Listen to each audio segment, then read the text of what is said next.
হে আমার মোহাম্মদ সাল্লাল্লাহু আলাইহি ওয়াসাল্লাম, যদি আমি আল্লাহ তোমাকে সৃষ্টি না করতাম, কায়নাতের কিছুই সৃষ্টি করতাম না।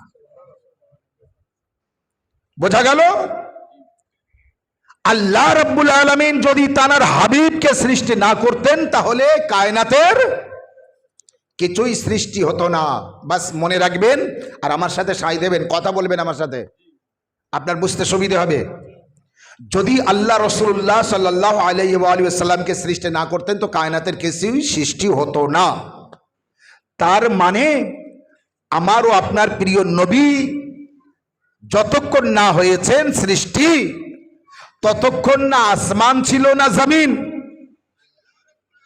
না চন্দ্র, না সূর্য, না নদী, না নালা, না খাল, না বিল, না পাহাড়, না পর্বত, না রাত, না দিন, না অন্ধকার, না আলো, না হাওয়া, না বাতাস, না জিন, না মালাক, না ফেরেশতা, এবং না নারী, না পুরুষ, না আপনি, না আমি।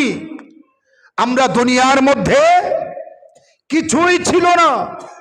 আল্লাহ তখন চেয়েছে যে আমি কিছু একটা করি, তো কি করলেন? সর্বপ্রথম নিজের হাবিবকে সৃষ্টি করলেন। এবং যখন আল্লাহ নিজের হাবিবকে সৃষ্টি করেছে, জানেন কি থেকে সৃষ্টি করেছিলেন? আল্লাহ রাব্বুল আলামিন নিজের নূর থেকে নূরে মুস্তাফাকে সৃষ্টি করেন। এবং যে মুহূর্তে নিজের নূর থেকে নূরে মুস্তাফা সাল্লাল্লাহু আলাইহি ওয়া সাল্লামকে সৃষ্টি করেন, সেই মুহূর্তে কিন্তু নূরে আলী সৃষ্টি হয়। এটা মনে রাখবেন। ইয়া আলী, ইয়া আলী, ইয়া আলী। যে সময় নূরে মুস্তাফা সৃষ্টি, ওই মুহূর্তে কিন্তু ওই পলকে নূরে আলী সৃষ্টি। এবার আপনি বলবেন কেন একটু দেরি কেন হয়নি? আপনি ঠান্ডা মাথায় শুনলে আর চিন্তা ভাবনা করলে বুঝতে পারবেন। আল্লাহ এক ও একক, আল্লাহ একা, আল্লাহর কোনো সাথী নেই, আল্লাহর কোনো সঙ্গী নেই। আমরা কি পড়েছি সূরা তাওহীদের মধ্যে? লাম ইয়ালিদ ওয়া লাম ইউলাদ। না আল্লাহর ছেলে আছে, না আল্লাহ কারো ছেলে। আল্লাহর পুত্র নেই, আর আল্লাহ কারো পুত্র নয়। তো আমরা সকলেই জানি আল্লাহ লা শারীকা লা, আল্লাহর কোনো শরীক নেই। তো যদি আল্লাহ একা, কিন্তু কেউ নেই, আর পৃথিবীতে এখন কেউ নেই, কিছুই নেই, তো আল্লাহ একা। যদি মুহাম্মদ রাসূলুল্লাহ সাল্লাল্লাহু আলাইহি ওয়াসাল্লামকে নিজের নূর থেকে সৃষ্টি করেন, আর শুধু ওদিকে মুহাম্মদ সাল্লাল্লাহু আলাইহি ওয়াসাল্লাম থাকেন, তাহলে এদিকে আল্লাহ, ওদিকে মুহাম্মদ, আল্লাহর নবী সাল্লাল্লাহু আলাইহি ওয়াসাল্লাম। আল্লাহর মোকাবেলায় কেউ নেই, নবী মুস্তাফার মোকাবেলায় কেউ নেই। আল্লাহ একা, নবী মুস্তাফাও একা। আল্লাহর কেউ নেই, নবী মুস্তাফারও কেউ নেই। আল্লাহর শরিক নেই, নবী মুস্তাফারও শরিক নেই। নাউজুবিল্লাহ, আল্লাহর মোকাবেলায় কেউ একজন এসে যাবে না। যে মুহূর্তে নূরে মুস্তাফা সৃষ্টি, ওই মুহূর্তে ওই নূর থেকে নূরে আলীকে সৃষ্টি করে আল্লাহ রাসূলুল্লাহর শরীক ও সাথী বানিয়ে দিয়েছে। এ মুস্তাফা, আমি একা আল্লাহ আছি, কিন্তু তোমরা কেউ একা থাকতে পারবে না। তাই তোমার সাথী মুস্তাফা, তোমার সাথী আমি মুর্তজাকে বানিয়ে দিয়েছি। ইয়া আলী, ইয়া আলী। যে মুহূর্তে নূরে মুস্তাফা সৃষ্টি, ওই মুহূর্তে কিন্তু নূরে মুর্তজা সৃষ্টি। আর তার কারণ, যখন নূরে মুস্তাফা সৃষ্টি হলো, তাহলে কতজন হলেন? দুইজন। আল্লাহর সাথে কারো শরীক নেই। তাহলে কতজনকে আল্লাহ সৃষ্টি করলেন? আল্লাহ সৃষ্টি করলেন কতজনকে? দুইজনকে। নিজের নূর থেকে নূরে মুস্তাফা সৃষ্টি, ওই মুহূর্তে নূরে আলী সৃষ্টি। তাহলে আল্লাহ নিজের নূর থেকে কতজনকে সৃষ্টি করলেন? দুইজনকে সৃষ্টি করলেন সর্বপ্রথম। এখনো কিন্তু কিছুই নেই, এখনো না আসমান, না জমিন, না চন্দ্র সূর্য, কিছুই নেই। দুনিয়ার মধ্যে কিছু নেই, কিন্তু নূরে মুস্তাফা ও নূরে আলী। এই কারণেই তো আল্লাহ রাব্বুল আলামিন বলেছেন হাদিসে কুদসির মধ্যে, লাউলা কাল্লামা খালাকতুল আফলাক। হে আমার দোস্ত, আমার হাবিব, আমার বন্ধু, তোমাকে সৃষ্টি না করলে আমি কিছুই সৃষ্টি করতাম না। ওয়াল্লাউলা আলী লামা খালাকতুকা। আরে আমার হাবিব, যদি আমি আলীকে সৃষ্টি না করতাম, তোমাকেও করতাম না। ওয়াল্লাউলা আল ফাতিমা লামা খালাকতুকুমা। আর যদি আমি ফাতেমা জাহরাকে সৃষ্টি না করতাম, মোহাম্মদ ও আলী, শুনে রাখো, তোমাদের দুজনকেও সৃষ্টি করতাম না। ওয়াল্লাউলাল হাসান ওয়াল হোসেন লামা খালাকতুকুম। আর হে মুস্তাফা ও মুর্তজা ও জাহরা, তোমরা তিনজন শুনে রাখো, তিনজন, যদি আমি হাসান ও হোসেনকে সৃষ্টি না করতাম, তোমাদের তিনজনকেও সৃষ্টি করতাম না।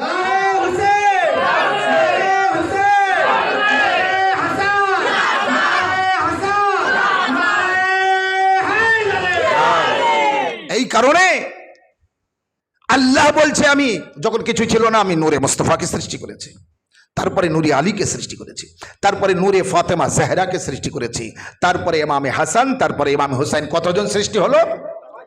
5 জন সৃষ্টি হলো।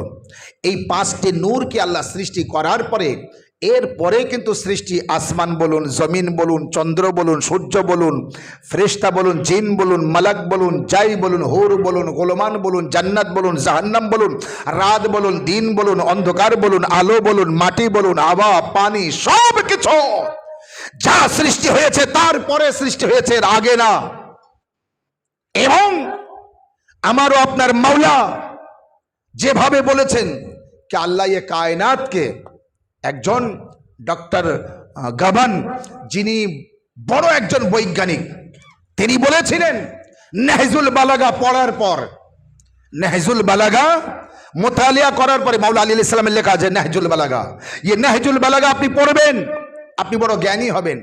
নাহজুল বালাগা কেউ প্রথম থেকে শেষ অবধি যদি পড়ে থাকে, তার পাড়ার মধ্যে কারো হিম্মত নেই তার বিচার কেউ এসে করবে, সকলের বিচার সেই করবে, সেই করবে, এত জ্ঞান তার মধ্যে থাকবে। তাই ডক্টর গাবান বলেছিলেন যে আমি নাহজুল বালাগা আর কোরআন শরীফ পড়ার পরে একটা জায়গায় এসেছি, আর সেটি হলো এই যে হযরত আলী আলাইহিস সালাম এমন এক ব্যক্তি, হয় পৃথিবী আলী সৃষ্টি করেছে, আর না হয় আলীর সামনে সৃষ্টি হয়েছে, হয় এই কায়নাতকে হযরত আলী সৃষ্টি করেছে, আর না হয় হযরত আলীর সামনে সৃষ্টি হয়েছে। তাহলে নাহজুল বালাগার মধ্যে মাওলা আলী আলাইহিস সালাম কি কি বলেছেন? সেই মাওলা আলী আলাইহিস সালাম সৃষ্টি হয়েছেন, আসমান এখন কিছুই নেই, জমিন কিছু নেই, কোনো জায়গার কিছু সৃষ্টি হয়নি, কিন্তু আল্লাহ 5 পঞ্চতনকে সৃষ্টি করে। পঞ্চতন পাক আলাইহিস সালামকে সৃষ্টি করার পর যখন আল্লাহ সকলকে সৃষ্টি করলো, এবার নবীদের সৃষ্টি করার আল্লাহ চিন্তা ভাবনা নিল। তো প্রথম যে মানুষ সৃষ্টি হলো নবী মানুষ রূপে, কে? পিতা আদম আলাইহিস সালাম।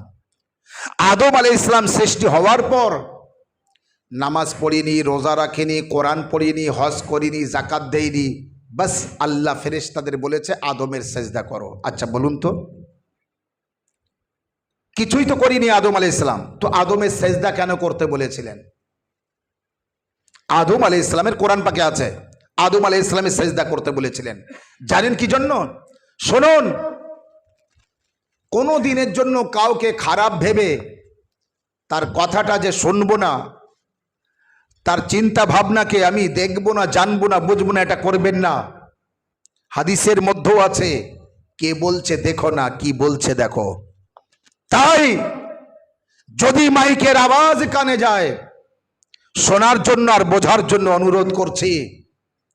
কোনদিন আপনার প্রশ্ন জেগেছে আদম আলাইহিস সালাম সৃষ্টি হওয়ার সাথে সাথে আল্লাহ ফেরেশতাদের কেন বলল আদমের সেজদা করো? আদম আলাইহিস সালাম তখন তো নামাজ পড়িনি, তখন নামাজ এসেছে, তখন রোজা এসেছে, তাহলে নামাজও পড়িনি, রোজাও রাখিনি, কোনো আমলই করিনি এখনো পর্যন্ত, তাহলে কেন আদমের সেজদা?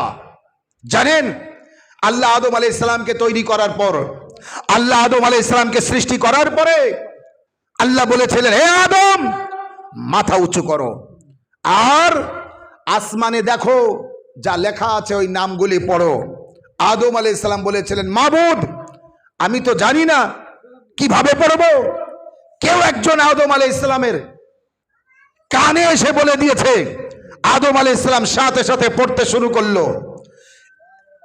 আসমানের উপরে লেখা আছে, আদম আলাইহিস সালাম মাথা উঁচু করে পড়লেন, ইলাহি বিহাক্কে মুহাম্মদ ওয়া আনতাল মাহমুদ বিহাক্কে আলী ওয়া আনতাল আলা বিহাক্কে ফাতিমা ওয়া আনতা ফাতিরুস সামাওয়াতি ওয়াল আরদ বিহাক্কিল হাসান ওয়া আনতাল মুহসিন বিহাক্কিল হুসাইন ওয়া আনতা কাদিমুল ইহসান।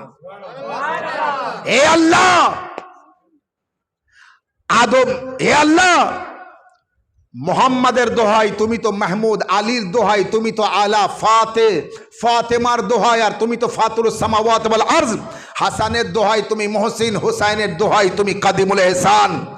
যেই নাকি আদম আলাইহিস সালাম এই 5 পঞ্জতনের নাম পড়লেন, সেই আল্লাহ বলছে কে এবার ফেরেশতারা আদমের সেজদা কর। বোঝা গেল আদম কোনো কেরামতি নেই, কোনো গুরুত্ব নেই, কিন্তু যেই নাকি পঞ্জতনের নাম মুখে পড়েছে আল্লাহ আদমের এত গুরুত্ব দিয়েছে, ফেরেশতাদের বলছে আদমের সেজদা কর। এই সেজদা ছিল মাবুদ ভেবে সেজদা না, তাজিমি সেজদা। সালাওয়াত আলা মুহাম্মদ ওয়া আলি মুহাম্মদ, তাজিমি সেজদা। ইয়া আলী মাবুদ ভেবে সেজদা তো শুধু হবে আল্লাহর, কিন্তু আদম আলাইহিস সালামের সেজদা জানেন। এই জায়গায় থেমে আপনাকে একটা কথা বলতে পারি, এই মুহূর্তে আদম আলাইহিস সালামের পরিচয় কি? নামাজি বলতে পারবেন?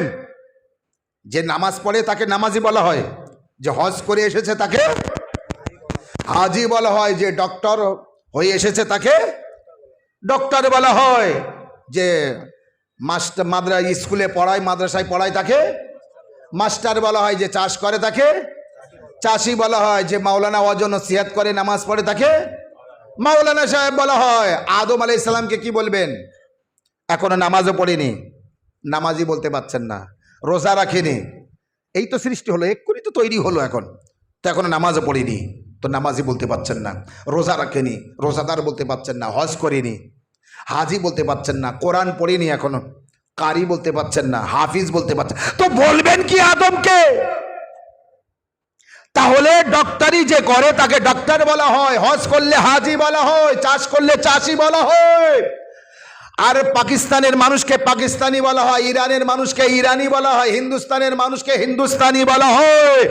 আদমের কোনো পরিচয় নেই, তখন একটাই পরিচয়, পঞ্জতনের মেনেছে তো পঞ্জতনি। আদমের একটাই পরিচয়, কি হলো? হযরতে আদম আলাইহিস সালামের পরিচয় পঞ্জতনি।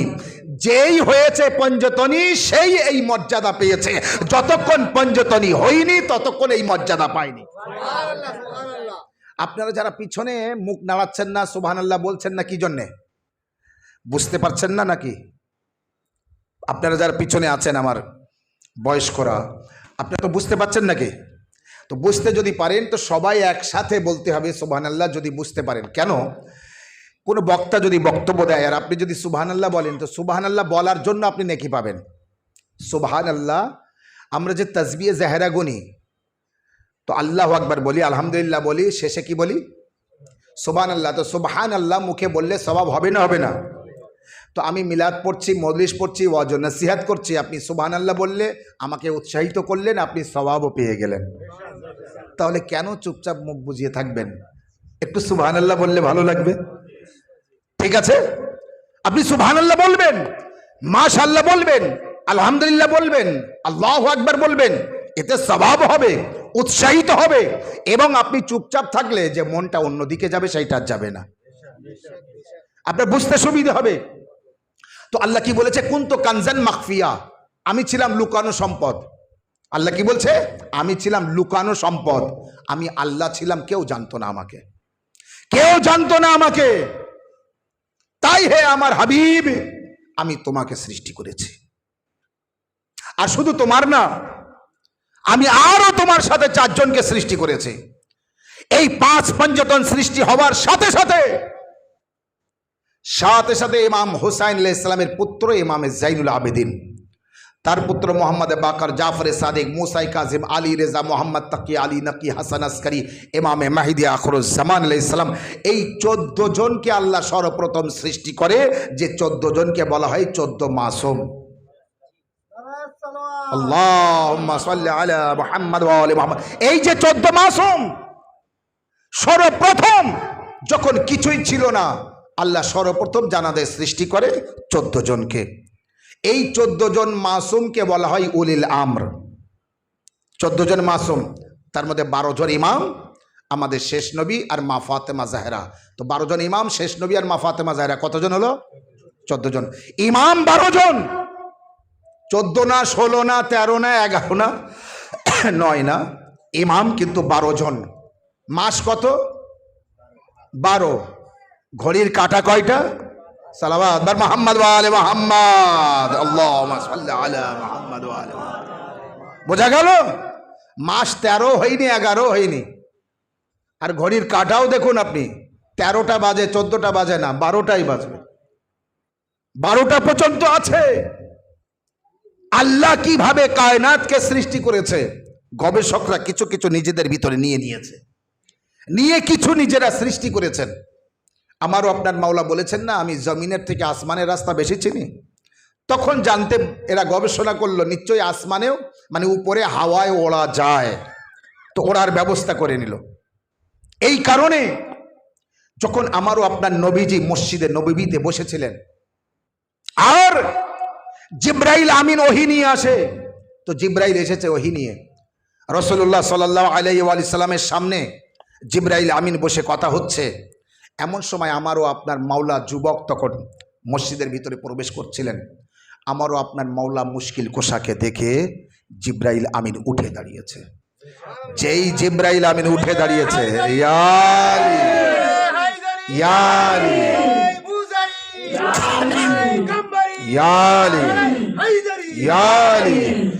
বক্তব্য আমি যে ঘটনা বলবো, যে মন দিয়ে শুনবে, প্রথমে যেই বলবো আপনি সাথে সাথে বুঝতে পারবেন আমি কোথায় যাব। তখন আপনার নারা লাগানো খুতবা খুদ এসে যাবে। এই যেমন লাগিয়েছে, এ বুঝতে পেরেছে আমি কোথায় যাব। প্রথমে আপনি হয়তো বুঝতে পারবেন না, যেহেতু আমার বক্তব্য আজ প্রথম শুনছেন, আর ইউটিউবে সবসময় শোনেন, কিন্তু ডাইরেক্ট আজ প্রথম শুনছেন। আমি এর আগেও বাউরিয়া এসেছি আমার ভাইদের ওখানে। ওটা কোন বাউরিয়া বলে? পশ্চিম বাউরিয়ায় আমি এসেছি মহরমের আগে, ঈদে গাদিরে এসেছিলাম, এবং বাগনানে গত শুক্রবার এসেছিলাম। আমি প্রচুর আসি, হাওড়া জেলায়, মেদিনীপুর, হলদিয়ায় আশপাশে আসি, কিন্তু আমার নসিব হয়নি এই জায়গায় আসার, আজ প্রথম হলো, আর আপনাদের সাথে সাক্ষাৎ করতে পেরেছি। তো জিব্রাইল আমিন বসে রাসূলুল্লাহর সাথে কথা হচ্ছিল। এমন সময় মাওলা মুশকিল কোষা মসজিদের ভিতরে প্রবেশ করছিলেন, দরজার মুখে। এখন জিব্রাইল আমিন দেখে উঠে দাঁড়ালেন। আল্লাহ নবী বললেন, জিব্রাইল তুমি ওই যুবককে দেখে উঠে দাঁড়ালে কেন? জিব্রাইল আমিন তখন বলছে, ইয়া রাসূলুল্লাহ, উনি শুধু যুবক না, আমার মাস্টার। উনি শুধু যুবক না, বরং উনি আমার ওস্তাদ, উনি আমার মাস্টার। জিব্রাইল আমিন, তুমি কি বলছো? আলী তোমার মাস্টার? আলী তোমার ওস্তাদ? বলে হ্যাঁ, আলী আমার ওস্তাদ। আচ্ছা বলুন, জিব্রাইল আগে সৃষ্টি হয়েছে না আমারও আপনার নবী আগে সৃষ্টি হয়েছে? নবী আগে। জিব্রাইলকে বলছে রাসূলুল্লাহকে, জিব্রাইল আলী তোমার ওস্তাদ, এটা কি রাসূলুল্লাহ জানতেন না? খবরদার এইটুকু কথা শুনে বুঝবেন না যে আমারও আপনার নবী আমাদের মতো, আমরা যেরকম জানি না উনিও জানে না। না, তিনি জানেন, উম্মতকে জানানোর জন্য জিজ্ঞাসা করছেন, উম্মতকে জানানোর জন্য, মানুষকে জানানোর জন্য তিনি জিজ্ঞাসা করছেন, জিব্রাইল আলী তোমার ওস্তাদ কিভাবে? জিব্রাইল আমিন তখন বললেন, ইয়া রাসূলুল্লাহ, আল্লাহ যখন আমাকে সৃষ্টি করে, শুনুন, আল্লাহ যখন আমাকে সৃষ্টি করে, জিব্রাইল বলছে, আচ্ছা ফেরেশতাদের সরদার কে? জিব্রাইল উত্তর দেবেন, ফেরেশতাদের সরদার জিব্রাইল আমিন। জিব্রাইল বলছে কি, আল্লাহ যখন আমাকে সৃষ্টি করে, তো সৃষ্টি করার পরে বলেছিল কি, বলো তুমি কে আর আমি কে? মান আনতা ওয়া মা আনা, তুমি কে আর আমি কে? জিব্রাইল কিন্তু রাসূলুল্লাহকে শোনাচ্ছেন আলী কিভাবে ওস্তাদ। রাসূলুল্লাহ যখন জিজ্ঞাসা করেছে, আলী তোমার কিভাবে ওস্তাদ হয়? এ তো যুবক, এই তো কিছুদিন হলো, কয়েক বছর আগে জন্মগ্রহণ করেছে, তো আলী তোমার ওস্তাদ কিভাবে? আচ্ছা, ইয়ে উম্মতিরা তো সব বোঝে না, তাদের তো বোঝাতে হবে। উম্মতিরা তো সব জানে না, তাদেরকে তো জানাতে হবে। তো যেই বলছে কে, জিব্রাইল বলো আলী তোমার ওস্তাদ কিভাবে? জিব্রাইল বলছে, আল্লাহ আমাকে সৃষ্টি করার পরে বলেছিল তুমি কে আর আমি কে? তখন আমি উত্তর দিয়েছিলাম তুমি তুমি, আমি আমি। কি উত্তর দিয়েছিলাম? তুমি তুমি আর আমি আমি। ইয়া রাসূলুল্লাহ, এই যুবক তখন একটা নূর হয়ে এসে আমার কানে কানে বলেছিলেন, কুল বল আন্তা রব্বে জালিল ওয়া আনা আব্দুল জালিল ইসমি জিব্রাইল। বল কে তুমি আল্লাহ আর আমি তোমার ছোট্ট একটা বান্দা, আমার নাম জিব্রাইল। ইয়া রাসূলুল্লাহ, যে আমাকে সৃষ্টি করেছে সে যে আল্লাহ আমি জানতাম না, তাকে আল্লাহ বলতে হয়। আর আমার নাম কি এটাও আমি জানতাম না। এই যুবক এসে তখন আমাকে বলেছিল, বল তুমি আমার রব, আমি তোমার বান্দা, আমার নাম জিব্রাইল। ও আমার ভাইরা, মা বোনেরা, ওয়াজ বহুত শুনেছেন সারা জীবন, আজ একটু মন দিয়ে শুনুন, আজ একটু অনুগ্রহ করে, বাস বেশি সময় আমি বলি না, 4-5 ঘন্টা বলবো না। যদি মন দিয়ে শোনেন 1 ঘন্টা, খুব বেশি 1.5 ঘন্টা। তাই অনেক আলোচনা আমার লম্বা, সকাল পর্যন্ত বললে শেষ হবে না, কিন্তু আমি চেষ্টা করব শেষ করে, কারণ কাল দুপুরে আরেক জায়গায় আমার মজলিস আছে, যাতে করে আমি সময় মতো বাড়িতে পৌঁছে আবার সেখানে পৌঁছাতে পারি। জিব্রাইল আমিনকে রাসূলুল্লাহ জিজ্ঞাসা করছে, আচ্ছা জিব্রাইল, আল্লাহ তোমাকে সৃষ্টি করেছে আর এই যুবক আলী তোমার নাম বলে দিয়েছে, আচ্ছা বলো তো তোমার বয়স কত? জিব্রাইল বলো তোমার বয়স কত? জিব্রাইল আমিন তখন বলছে, ইয়া রাসূলুল্লাহ, আসমানে একটি তারা দেখা যায়, 70,000 বছর পর একবার দেখা যায়, সেই তারাকে আমি 70,000 বার দেখেছি। আল্লাহু আকবার। ইয়া আলী, আলী আলী, জোরে আলী আলী, হাত তুলে, আলী আলী আলী আলী আলী আলী আলী আলী আলী আলী, মাশাআল্লাহ মাশাআল্লাহ। ইয়া আলী, ইয়া রাসূলুল্লাহ, আসমানে একটি তারা দেখা যায়, 70,000 বছর পর একবার দেখা যায়। সময়টা একবার ভেবে নেবেন, যদি ক্যালকুলেশন করতে পারেন তো করবেন। 70,000 বছর পর একবার দেখা যায়। ইয়া রাসূলুল্লাহ, সেই তারাকে আমি 70,000 বার দেখেছি। তাহলে জিব্রাইলের বয়স কত? জিব্রাইল আমিনের যদি এই বয়স হয়, তো মাওলা আলীর কত বয়স আছে? আর মাওলা আলীর যদি ওই বয়স হয়, তো আমাদের আখেরি নবী মুস্তাফার কত বয়স হবে? ইয়া রাসূলুল্লাহ, ইয়া রাসূলুল্লাহ।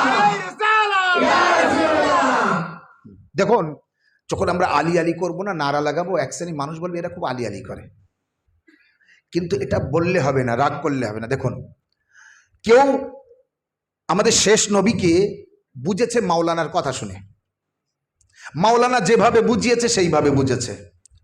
আমরা যারা আহলে বাইতের ভক্ত শিয়ানে আলী, আমরা নবীকে বুঝেছি মাওলা আলীর কথা শুনে।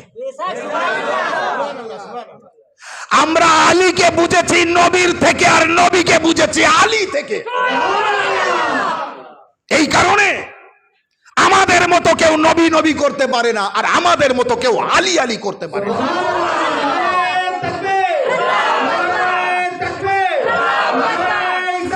ইয়া রাসূলুল্লাহ,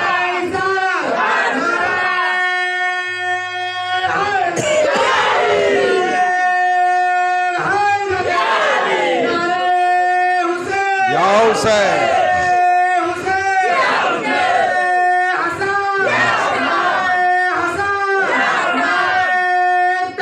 আল্লাহু আকবার। আমাদের মতো লব্বাইক ইয়া হুসাইন, লব্বাইক ইয়া হুসাইন, আমাদের মতো কেউ না নবী নবী করতে পারে, না আলী আলী করতে পারে। কারণ আমরা নবীকে মেনেছি তো আলীর কাছ থেকে শুনে, আর আলীকে মেনেছি তো নবীর কাছ থেকে শুনে। আচ্ছা বলুন তো, আদম আলাইহিস সালামকে কেউ দেখেছেন? মানেন না মানেন না? নূহ নবীকে কেউ দেখেছেন? ইব্রাহিম নবীকে দেখেছেন? ইসমাইল নবীকে দেখেছেন? জান্নাত দেখেছেন? ফেরেশতা দেখেছেন? হোর ও গোলামান দেখেছেন? আছে? দেখেননি না? আদমকে দেখেননি, নূহকে দেখেননি, ইব্রাহিমকে দেখেননি, মুসা নবীকে দেখেননি, ঈসা নবীকে দেখেননি, আইয়ুব নবীকে দেখেননি, ইয়াকুব নবীকে দেখেননি, সালেহ নবীকে দেখেননি, ইউনুস নবীকে দেখেননি, ইউসুফ নবীকে দেখেননি, আইয়ুব নবীকে দেখেননি, ইয়াকুব নবীকে দেখেননি, ইসমাইল নবীকে দেখেননি, ইব্রাহিম নবীকে দেখেননি, মুসা নবীকে দেখেননি, ঈসা নবীকে দেখেনি, জান্নাত দেখেনি, জাহান্নাম দেখেনি, হুর দেখেনি, গোলমান দেখেনি, ফেরেশতা দেখেনি। আল্লাহকে কেউ দেখেনি। তো যখন দেখিনি এসব তো মানলাম কেন? যখন দেখিনি তো মেনেছি কেন? জানেন কেন মেনেছি? আমাদের নবীকে, শেষ নবীকে, আখেরি নবীকে এত মেনেছি, এত বিশ্বাস করেছি যে তিনি বলেছেন তো মেনেছি। আল্লাহু আকবার। তিনি বলেছেন তো মেনেছি, কারো কথা নেইনি। আমাদের নবী, শেষ নবীকে এত মানা মেনেছি, তিনি যা বলেছেন তাই মেনেছি। আল্লাহকে দেখেনি, বলেছে তো মেনেছি। আল্লাহ দুই না এক, তিনি বলেছে এক, তো মেনেছি। জান্নাত আছে না নেই আমরা দেখিনি, কেউ দেখিনি, মরিনি এখনো, তো দেখবো কিভাবে? মারা যাব তারপরে না জান্নাত জাহান্নাম দেখবো, এখনো তো দেখিনি। কিন্তু তিনি বলেছেন তো মেনেছে, যা বলেছেন তাই মেনেছি। যা যা তানার কথা শুনে মেনেছি, একটা কেউ দেখা যায় না, কিন্তু না দেখে মেনেছি। আর গাদির রকমের ময়দানে মাওলা আলীকে দুই হাতে তুলে দেখি আর মুখে বলেছেন মান কুনতা মাওলা ফাহাজা আলীউর মাওলা।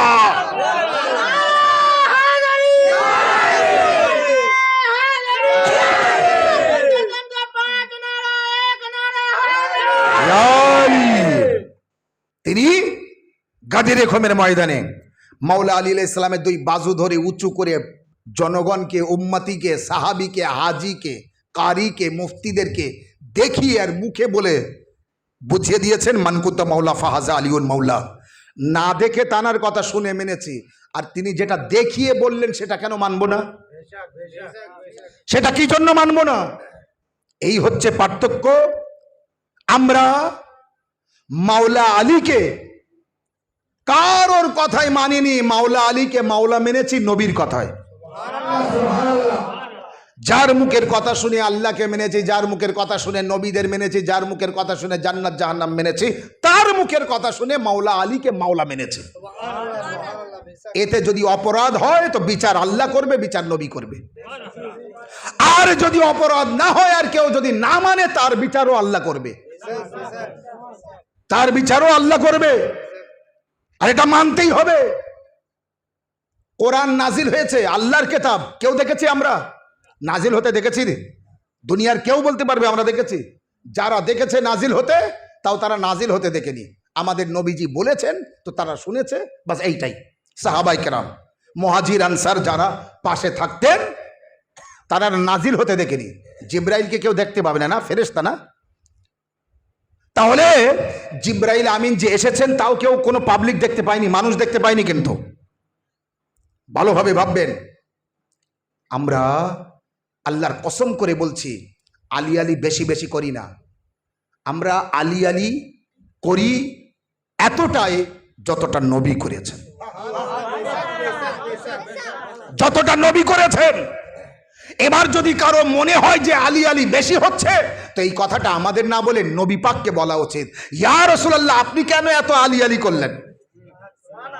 ইয়া রাসূলুল্লাহ, আপনি কেন এত আলী আলী করলেন? তো আমার মনে হয় আজব নেই, আল্লাহ আমারও আপনার নবী উত্তর দেবেন, আল্লাহকে বলো, আল্লাহ আমাকে কেন আলী আলী করতে বললেন?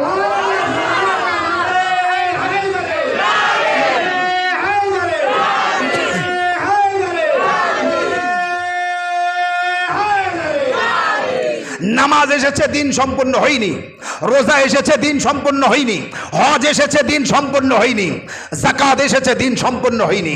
কোরআন এসেছে, দিন সম্পূর্ণ হয়নি। যতক্ষণ মাওলা আলীকে মাওলানা বানিয়েছেন, ততক্ষণ দিন সম্পূর্ণ হয়নি।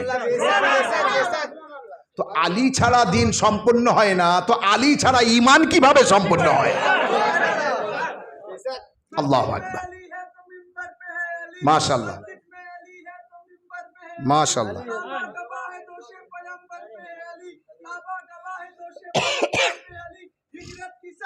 माशाल्लाह, माशाल्लाह।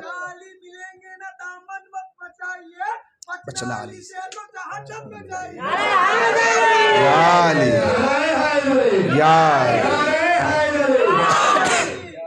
এই জন্যে প্রতিটি জায়গায় আলী থাকবে। আর কসম খোদার, বাস শুধু জাহান্নামে থাকবে না, বাকি সব জায়গায় আলী থাকবে। আলীর চাহনেওয়ালা থাকবে, আলীর মাননেওয়ালা থাকবে। আর আলীর মাননেওয়ালা দুনিয়ায় যে যত আলী আলী করবে, মৃত্যুর সময়ও আলী আলী করতে করতে মারা যাবে। আর যখন আলী আলী করতে করতে মারা যাবে, কবর থেকে যখন উঠবে, আলী আলী করতে করতে উঠবে।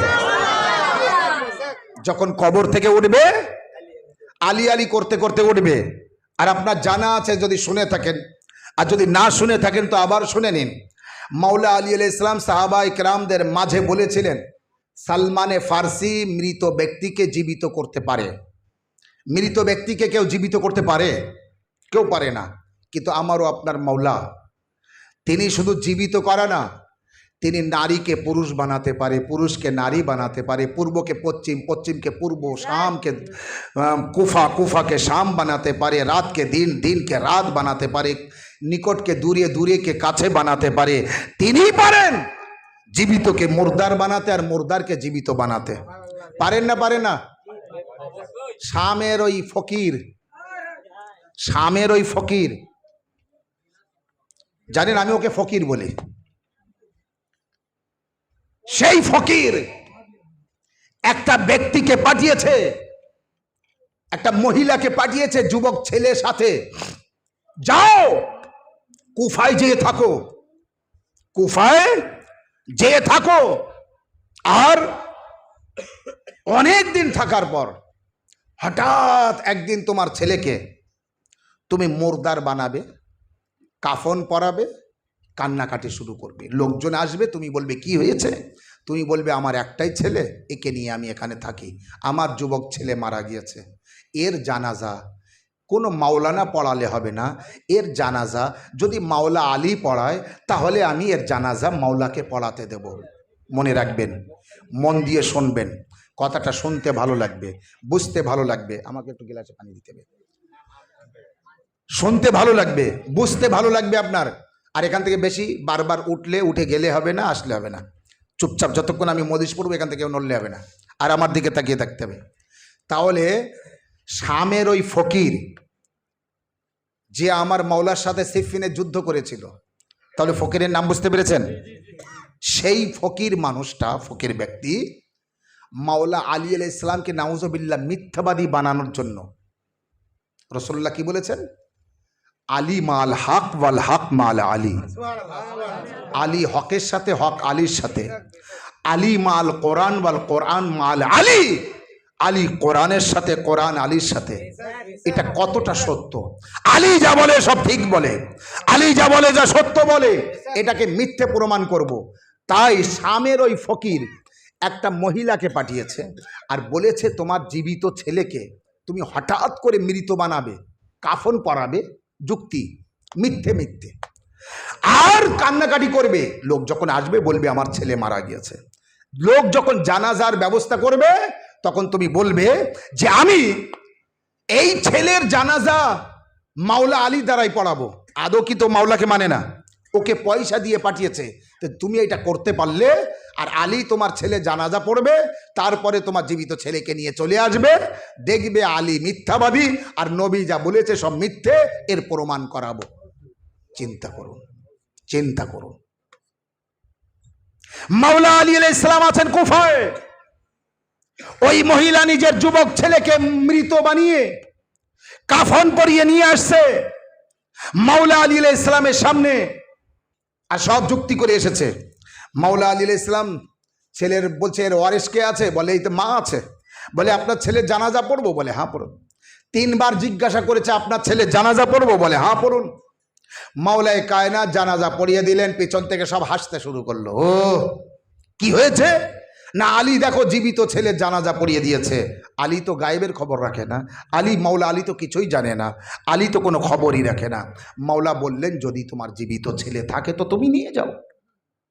বাস সবাই আসলো, মুখের থেকে কাফনের কাপড়টা সরিয়ে বলল চল। আর চল। মাওলা যার জানাজা পড়িয়ে দিয়েছে, আল্লাহ মালিকুল মউতকে পাঠিয়েছে, যাও আলী যার জানাজা পড়ে সে মুর্দার হয়, তার আর জীবিত থাকার ক্ষমতা নেই, তার আর জীবিত থাকার হিম্মত নেই। বাস ওই মহিলা মাওলা আলীর পা জড়িয়ে ধরে, মাওলা আমি ওই শামের ফকিরের কথা এই করেছি, মাওলা আমি বড় ভুল করেছি, আমার একটাই ছেলে আর কেউ নেই, মাওলা ফিরিয়ে দেন। মাওলায় কায়নাত গেলেন, তার পাশে গেলেন, কুম্বে ইজনি, ওটা আমার হুকুমে, বাস সাথে সাথে কলেমা পড়তে পড়তে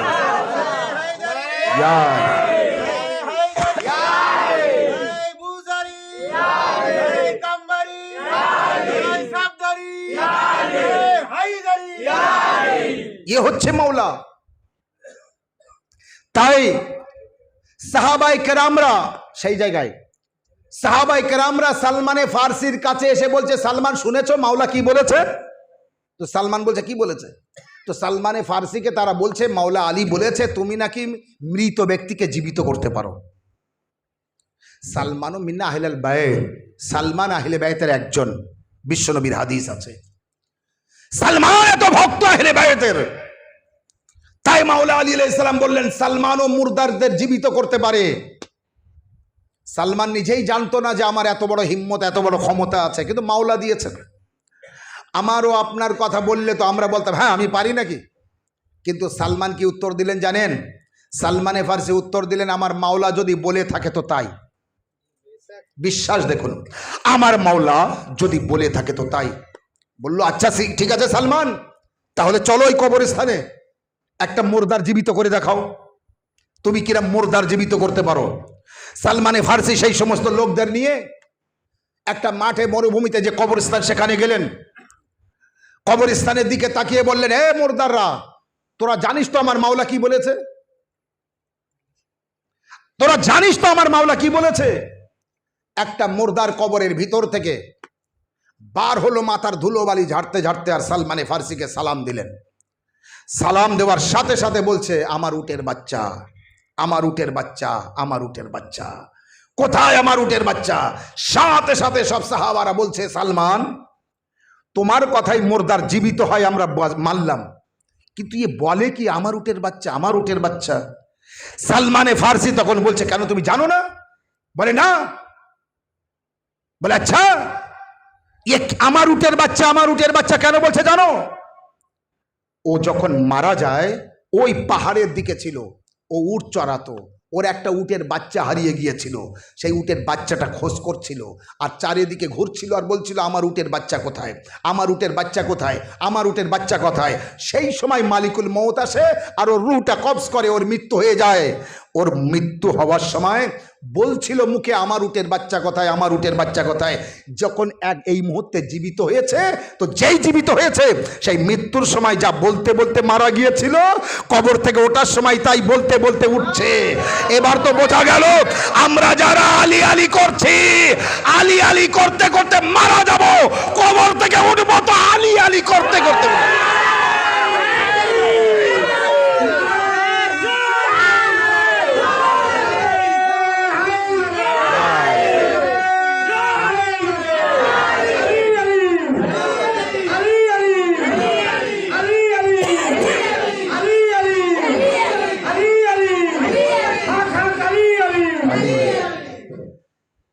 মাওলা আলী আলাইহিস সালামের ভালোবাসা ইমানের অংশ।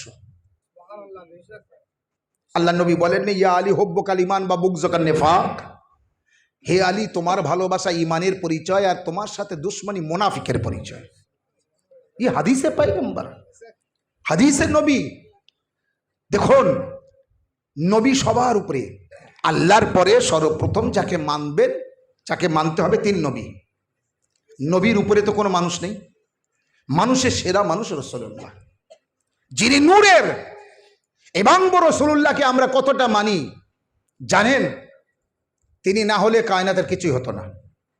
এবং এই ইসলামকে যে তিনি প্রচার করেছেন, আমি আগেও বলেছি, তিনি কিন্তু একা যদি প্রচার করতেন তো আল্লাহ আমারও আপনার শেষ নবীকে পাঠাতেন।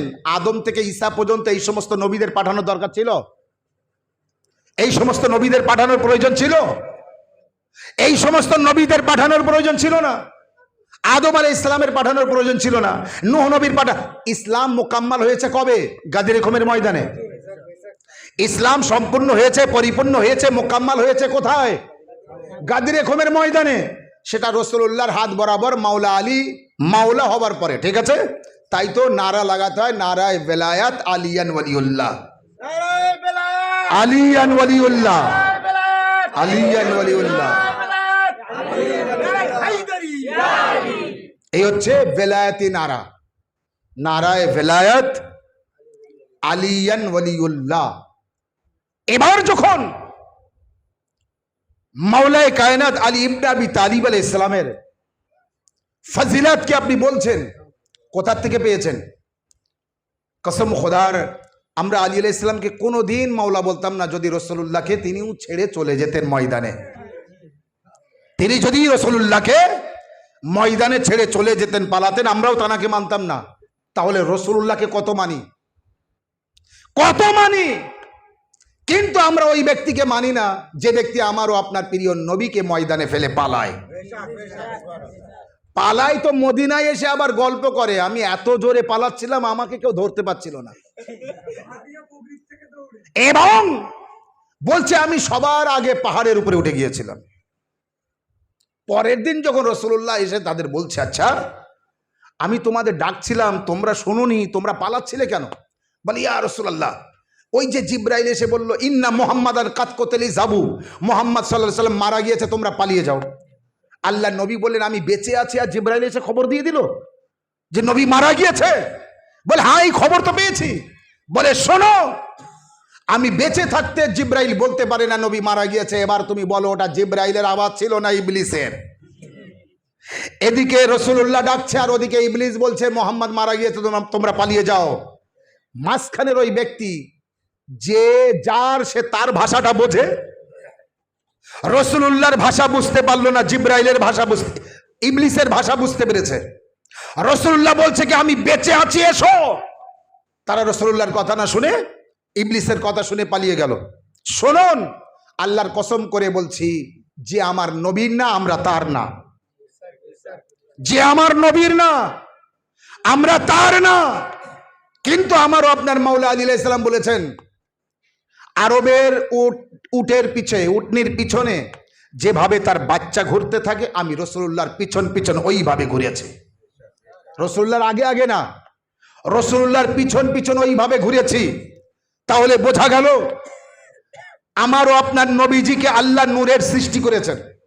এবং উম্মুল মুমিনিন মা আয়েশা রাদিয়াল্লাহু তাআলা আনহা তিনি বলছেন, যখন আমি খাদ্য সামনে খুলতাম রাখতাম, তো এটা আমার, এটা রাসূলুল্লাহর, এই মনে করে, তো যখনই মাছি খাদ্যে বসতো, আমার খাদ্যে বসেছে, রাসূলুল্লাহর খাদ্যে কোনোদিন মাছি বসেনি, কখনো বসেনি। বলে অনেক সময় আমি আবার ঘুরিয়ে নিয়েছি, বলে সেই আমার খাদ্যে বসে, কিন্তু রাসূলুল্লাহর খাদ্যে মাছি বসে না। যে রাসূলুল্লাহর খাদ্যে মাছি বসে না, তার দেহে বসে, তার দেহে বসতে পারে না। যার শরীরে মশা মাছি বসে না, তার দিমাগ কোনোদিন খারাপ হতে পারে, তার মস্তিষ্ক নাউজুবিল্লাহ খারাপ হতে পারে। তার মানে যারা বলেছিল তাদের মস্তিষ্ক খারাপ হয়েছিল, তাদের ব্রেন খারাপ হয়েছিল। এই জন্য মানতে হয় তো নবীকে ওইভাবে মানতে হবে যেভাবে আল্লাহ মানতে বলেছে। তাহলে সেই জায়গায় আবার আসলাম, আল্লাহ ইসলামকে প্রচারের জন্য শুধু একমাত্র নবী মুহাম্মদ রাসূলুল্লাহ সাল্লাল্লাহু আলাইহি ওয়াসাল্লাম তানাকে একা পাঠাননি। মুবাহলার ময়দানে কতজন গিয়েছিলেন? তিরমিজি শরীফ, মিসকাত শরীফ, আবু দাউদ শরীফ, নাসাই শরীফ, ইবনে মাজাহ শরীফ, বুখারী শরীফ থেকে নিয়ে সমস্ত শরীফের মধ্যে যান। মুবাহলার ময়দানে কতজন গিয়েছিলেন? 5 জন। 5 জনের মধ্যে বড় কতজন? 3 জন। ছোট কতজন? 2 জন। মাশাআল্লাহ, এ তো মনে হচ্ছে যেন 30 বছর ধরে আপনারা আমার মজলিস একসাথে করা হয়, সেইভাবে বলছেন, উত্তর দিচ্ছেন। এইরকমই উত্তর দিতে হবে, আমি যে এলাকায় মজলিস পড়ি এইরকমই উত্তর দেয়। তাহলে মুবাহলার ময়দানে কতজন গিয়েছে? 5 জন। 5 জনের মধ্যে 2 জন বাচ্চা, বড় কতজন? 3 জন। 3 জনের মধ্যে পুরুষ কতজন? মহিলা কতজন? তার মানে মুবাহলার ময়দানে শুধু রাসূলুল্লাহ গেলেই হয়ে যেত? মেয়েকে নিয়ে যাবার দরকার ছিল? জামাইকে নিয়ে যাবার দরকার ছিল? আর ওই দুই নাতিকে নিয়ে যাবার দরকার ছিল তো আল্লাহ কেন শুধু রাসূলুল্লাহকে যেতে বলেননি? রাসূলুল্লাহ কেন মেয়েকে নিয়ে গেলেন? রাসূলুল্লাহ কেন জামাইকে নিয়ে গেলেন? রাসূলুল্লাহ কেন নাতিকে নিয়ে গেলেন? আল্লাহর কসম করে বলছি, ভাইরা আমার, বাবা জানেরা আমার, আব্বা জানেরা আমার, নামাজ পড়ুন, আল্লাহ আপনার নামাজ কবুল করুক, কিন্তু একটু পঞ্চতনের জিকিরটা শুনুন, কিন্তু একটু পঞ্চতনের জিকিরটা শুনুন। মুবাহলার ময়দানে রাসূলুল্লাহ মেয়েকে নিয়ে যাননি, রাসূলুল্লাহ ফাতেমা জাহরাকে নিয়ে গিয়েছিলেন। জামাইকে নিয়ে যায়নি, মাওলা আলী মুশকিল কোশাকে নিয়ে গিয়েছিলেন।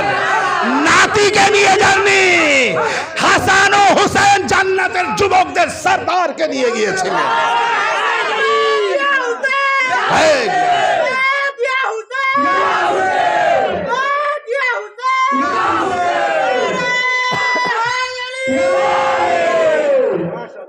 মুবাহলার ময়দানে রাসূলুল্লাহ মেয়েকে নিয়ে যাননি, বরং নিয়ে গিয়েছিলেন বাজাতুম মিন্নি, ফাতেমা আমার কলিজার টুকরা। রাসূলুল্লাহ যদি রাসূলুল্লাহ হন, রাসূলুল্লাহ যদি নবী হন, তো ফাতেমা নবুবতের অংশ। তো রাসূলুল্লাহ মুবাহলার ময়দানে যাচ্ছেন নবুবতের অংশ ফাতেমাকে নিয়ে, আর রাসূলুল্লাহ মুবাহলার ময়দানে যাচ্ছেন নফসে রাসূল নিয়ে।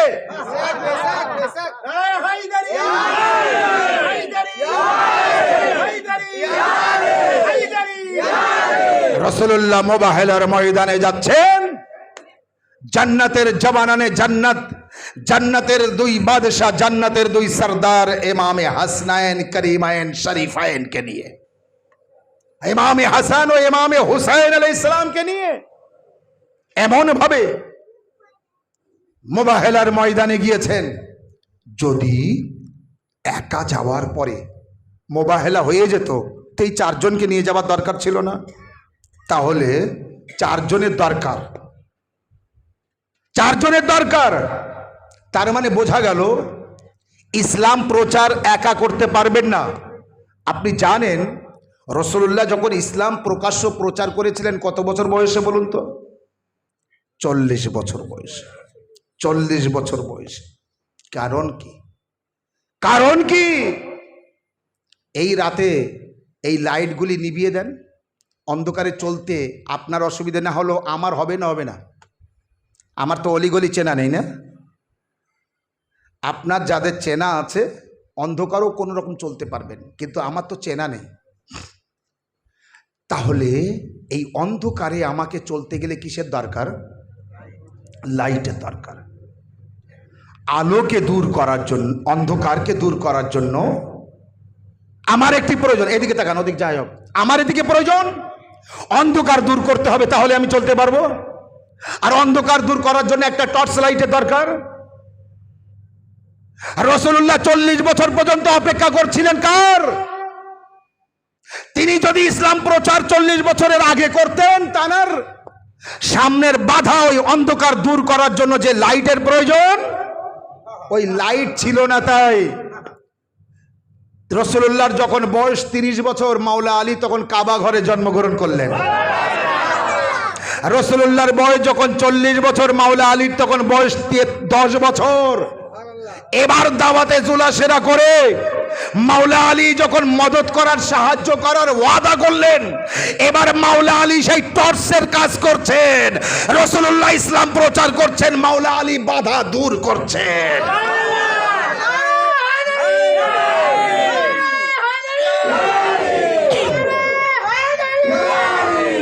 যত বাধা আসে, আপনি এক জায়গায় ইতিহাসে দেখান যে রাসূলুল্লাহ অমুক যুদ্ধে তলোয়ার ধরেছেন, অমুক যুদ্ধে এতটা মানুষদেরকে তলোয়ার দিয়ে রাসূলুল্লাহ মেরেছেন।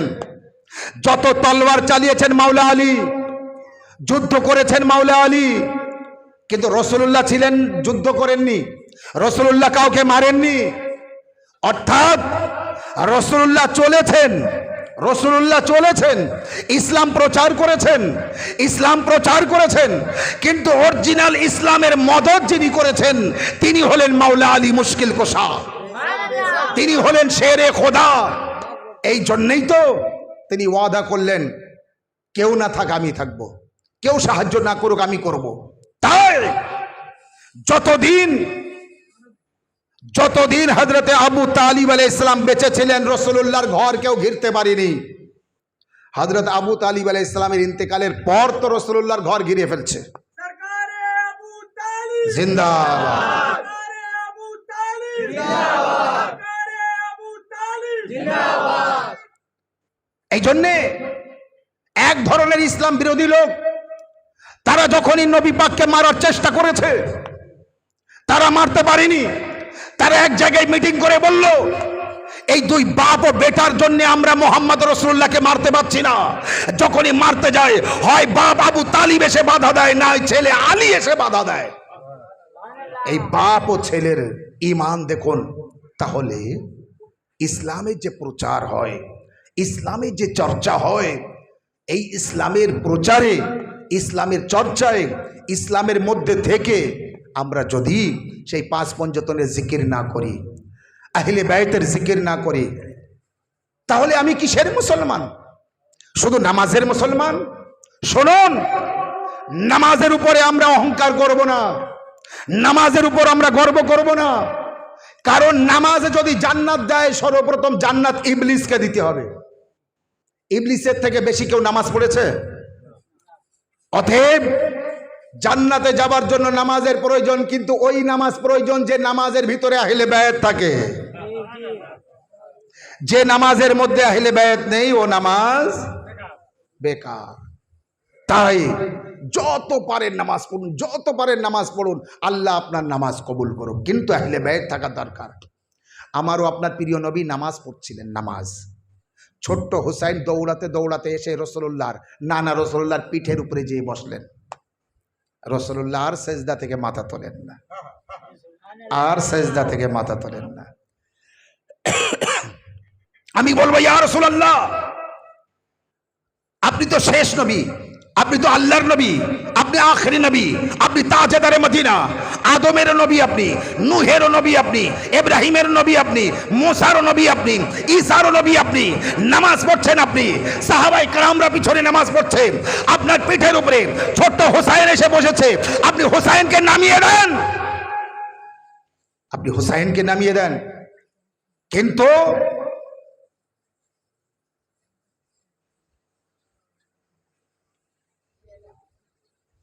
আওয়াজের কোনো অসুবিধা নাই, এদিকে থাকা না।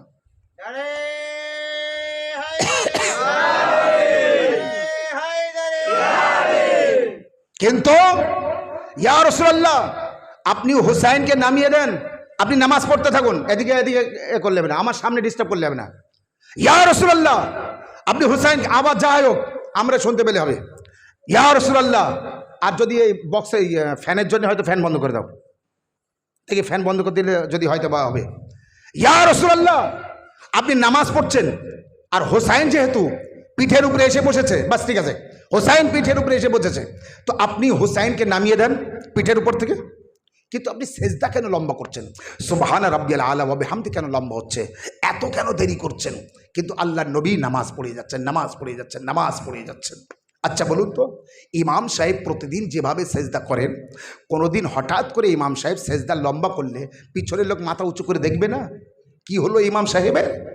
আমারও আপনার প্রিয় নবী যখন মাথা তুলছেন না, তো পিছনের লোক এবার মাথা উঁচু করে করে দেখে, আবার সেজদায় যায়, আবার উঁচু করে দেখে, আবার সেজদায় যায়, আবার উঁচু করে দেখে, আবার। আচ্ছা বলুন তো, পিছনের লোক মাথা উঁচু করে দেখছিল তো কি দেখছিল? মাশাআল্লাহ, মাশাআল্লাহ, আপনারা আমার সাথে আছেন। পিছনের লোক মাথা উঁচু করে দেখছে তো হুসাইনকে দেখছে। আল্লাহ বুঝিয়ে দিচ্ছে, হে আমার বান্দারা, নামাজ পড়ছিস তো দেখ আসল নামাজ কাকে বলে।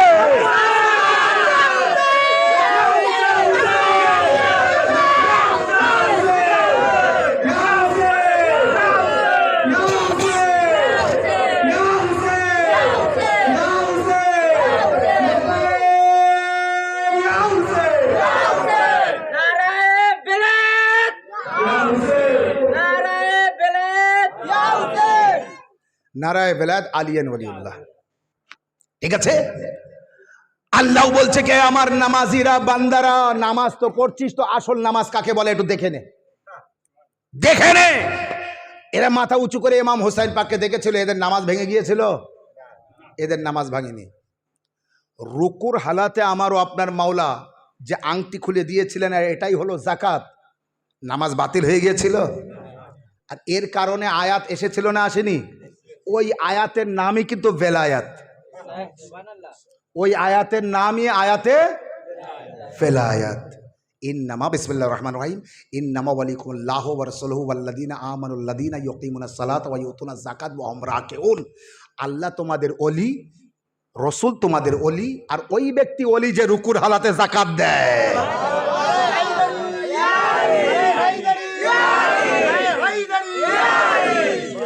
যে নামাজিদের সাথে নামাজ পড়ে আর নামাজ পড়তে পড়তে রুকুর হালাতে যাকাত দেয়, সারা পৃথিবীর ভিতরে খুঁজে আসুন, মাওলা ছাড়া কাউকে পাবেন না,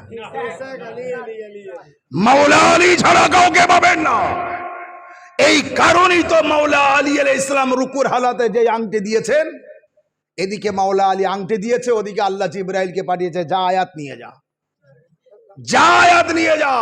এদিকে মাওলা আলী নবীর বিছানায় হিজরাতের রাতে ঘুমিয়েছে, ওদিকে আল্লাহ জিবরাইলকে পাঠিয়েছে, যা আয়াত নিয়ে যা, যা আয়াত নিয়ে যা। মাওলা আলী আহলে বাইত আর নবীর উম্মতিদের মধ্যে পার্থক্য জানেন? উম্মতিরা আয়াত আসার পরে আমল করে, আর আহলে বাইত আমল করে তো দেখে আয়াত আসে। বোঝাতে পেরেছি? আহলে বাইত আমল করে তো তাই দেখে আল্লাহ আয়াত পাঠায়, আর উম্মতি আয়াত আসে তো দেখে আমল করে। এই হচ্ছে উম্মতি আর আহলে বাইতের মধ্যে পার্থক্য, উম্মতি আর পাক পঞ্জতনের মধ্যে পার্থক্য।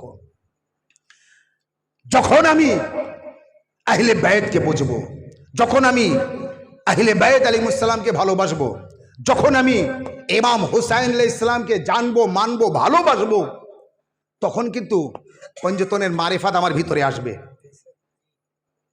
সেজদা লম্বা হলো যার জন্য, সেই হুসাইন নবী পাকের পিঠের উপরে বসে আল্লাহ আওয়াজ দিচ্ছে, এ রাসূল, আমার হুসাইন নিজের ইচ্ছায় পিঠের উপরে যে বসেছে, নিজের ইচ্ছায় নামবে, নামবে তো মাথা তুলবে, নামবে না তো তুলবে না। আল্লাহু আকবার, আল্লাহু আকবার। আমরা সকলেই জানি নবী বড়, আমরা সকলেই জানি নবী বড়, হুসাইন তো বড় না। কিন্তু একবার রাসূলুল্লাহ জিজ্ঞাসা করেছিলেন, হুসাইন বলো, তুমি বড় না আমি বড়? তুমি বড় না আমি বড়? তো আমারও আপনার মাওলা ইমামে হুসাইন আলাইহিস সালাম বলেছিলেন, না না আমি বড়, না না।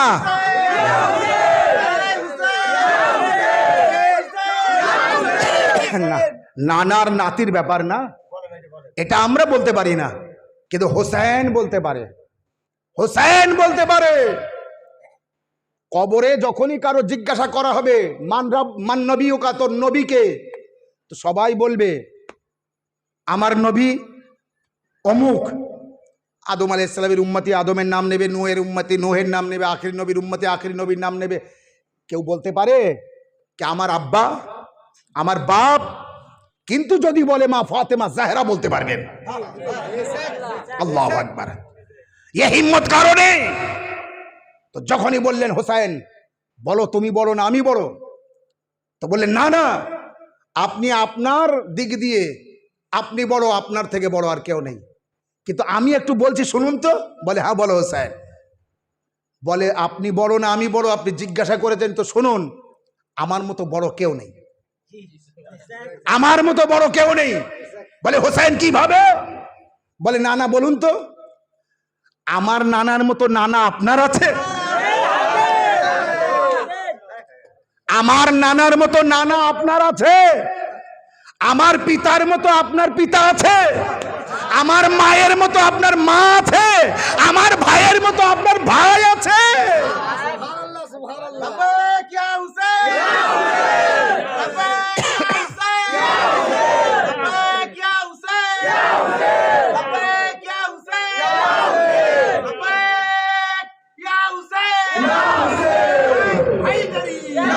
এই জন্যে ইমাম হুসাইন আলাইহিস সালামের জন্য আল্লাহ বলছে, আমার রাসূল যতক্ষণ হুসাইন নিজের ইচ্ছায় যেহেতু যে বসেছে তোমার পিঠের উপরে, হোসেন না নামা পর্যন্ত তুমি সেজদা থেকে মাথা তুলবে না। তুমি সেজদা থেকে মাথা তুললে আমার হোসেন পড়ে যাবে, আর আমার হোসেন পড়ে গেলে আরশ কেঁপে উঠবে, আর আরশ কেঁপে উঠবে মানে আমি আল্লাহ কষ্ট পাবো। আমার হোসেন যেন ব্যথা না পায়, আমার হোসেন যেন কষ্ট না পায়।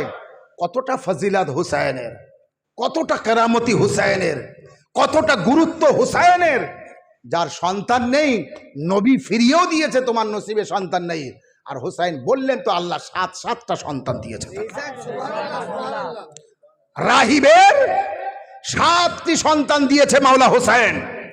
ফিতরুসের পুড়ে যাওয়া ডানা আবার ফিরিয়ে দিয়েছে মাওলা হোসেন।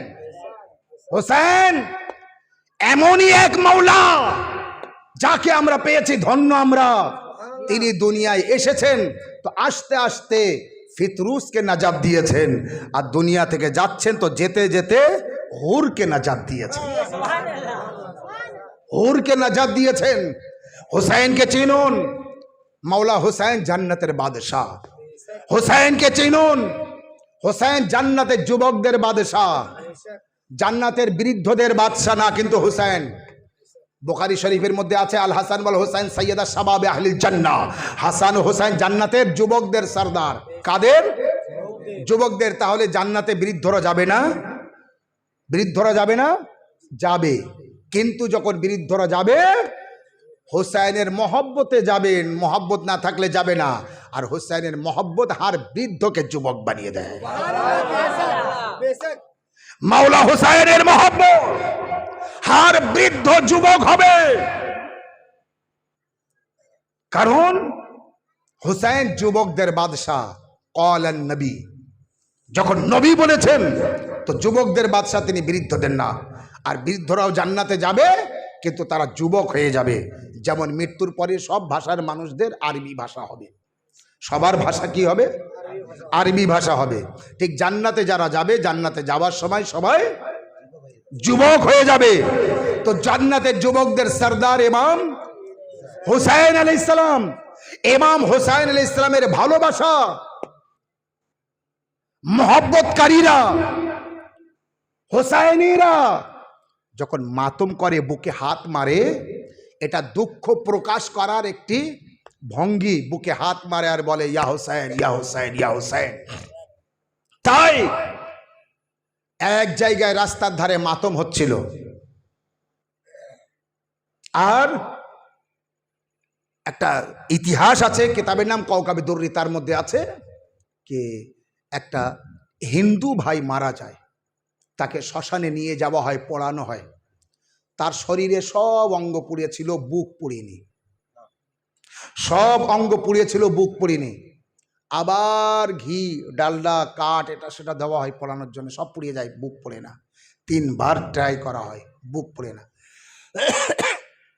শেষে আলোচনা করা হয়, গবেষণা করা হয়, কারণ কি? কারণ তার একটা বন্ধুকে জিজ্ঞাসা করা হয়। সেই বন্ধু তখন কেউ বলতে পারছে না। সেই বন্ধুটা বলল, আমি আর আমার ওই বন্ধু রাস্তা দিয়ে যাচ্ছিলাম, হঠাৎ দেখে রাস্তার ধারে কালো পোশাক পরা একদল লোক বুকে হাত মারে আর বলে ইয়া হোসেন, ইয়া হোসেন। আমার এই বন্ধুটা দাঁড়িয়ে, আমি একে বলছিলাম চল, দেখছিলাম অনেকে দেখে, আমরাও দেখছিলাম, তো আমি বলছিলাম চল, কিন্তু আমার বন্ধুটা বলল না, একটু দাঁড়া, আমিও ওদের সাথে বুকে হাত মারি আর ইয়া হোসেন, ইয়া হোসেন বলি। ইতিহাসে পাওয়া যায় ওই ছেলেটা বুকে হাত মেরেছিল ইয়া হোসেন, ইয়া হোসেন বলে, তাই তার শরীরে সব পুড়িয়েছিল, বুক আর পুড়িয়েনি। ये वो इमाम हुसैन अलैहिस्सलाम, যার মহব্বতে বুকে হাত মারা হয় তো বুক পড়ে না, যার মহব্বতে সারা শরীর, আমরা তার মহব্বতে জীবন যাপন করি। আমার শরীরে আগুন কিভাবে লাগবে, আমার শরীরে আঘাত কিভাবে আসবে? শুনে রাখুন, মাওলার বেলায়েত, মাওলার মহব্বত, মাওলার ভালোবাসা যার অন্তরে আছে, দুনিয়ার সব কিছু তার কাছ থেকে চলে যাক না কেন, সে সব দিয়ে দিতে রাজি, কিন্তু মাওলার মহব্বত দিতে রাজি না। মাওলার মহব্বত দিতে রাজি না। তো আমি যে কথা বলছিলাম, রাহিবের কয়টি সন্তান দিয়েছেন? 7টি সন্তান দিয়েছেন। রাহিব মুসলমান না, তারপরও রাসূলুল্লাহর কাছে এসেছে, ইয়া রাসূলুল্লাহ আমার একটি সন্তান দান করুন, আমার সন্তান হয় না। আল্লাহর নবী দোয়া করলেন, তার সন্তান হচ্ছে না। রাসূলুল্লাহ বলে দিলেন তোমার নসিবে সন্তান নেই।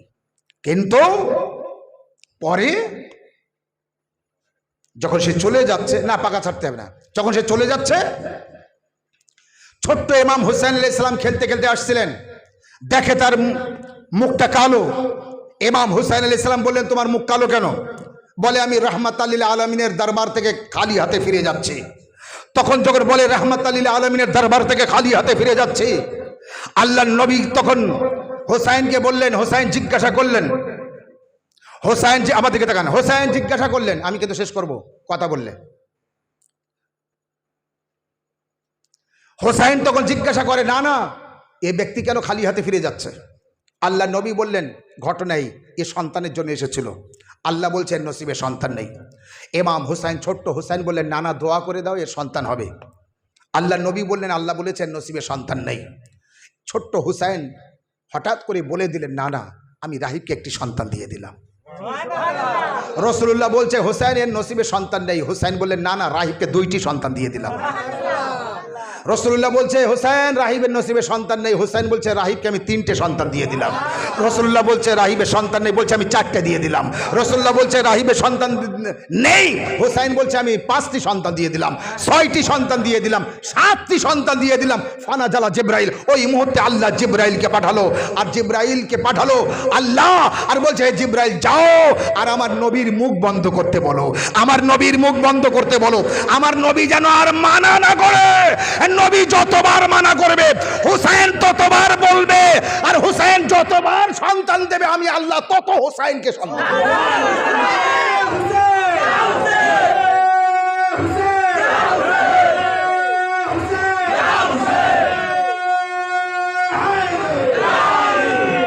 যতবার হুসাইন বলবে কি আমি সন্তান দিলাম, আমি আল্লাহ মেনে নেব।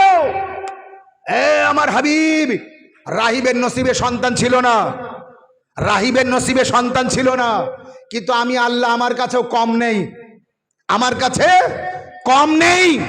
কিন্তু যদি কেউ আপনাকে 1 লাখ টাকা ধার দিয়ে থাকে, আর সেই ব্যক্তি কোনোদিন আপনার কাছে 100 টাকা চায়, আর আপনার কাছে থাকে, তো আপনি দেবেন না? দেবেন না? আবার বলছি উদাহরণটা, কেউ আপনাকে 1 লাখ টাকা ধার দিয়ে রেখেছে, 5 লাখ টাকা ধার দিয়ে রেখেছে, আর ন্যায়ও নেয়, কিন্তু সে কোনোদিন আপনার কাছে 20 টাকা চাচ্ছে, আর আপনার কাছে কোটি কোটি টাকা আছে, তো আপনি তার দেবেন না? দেবেন না? দেবেন।